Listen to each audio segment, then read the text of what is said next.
Hello, this is Jonathan at Drone Minds, and in this video I've been messing around indoors with the Mavic Mini and this kind of protective cage you can get. It's like an aftermarket thing that's made by PGY Tech. I think I got it off either Amazon or eBay.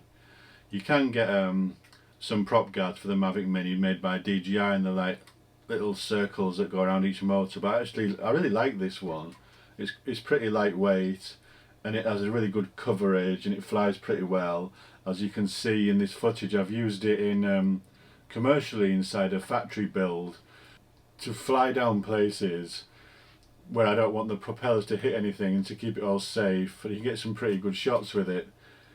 And then I had this idea, what if I attach a Lumecube to it or some kind of something similar, but I ended up with this, what I call a fake Lumecube. It's just like a USB charged light. You hold the button down. I thought it was pretty bright, so I drilled a hole in the top of this and put a tripod mount so I can attach it and then fly the drone around like this.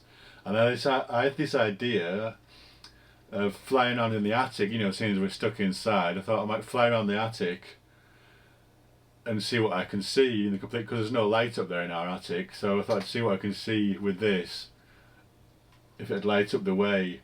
But being a cheap copy, well, as you can see, it's kind of, you know, it works, but I think a brighter Lumecube would have been better.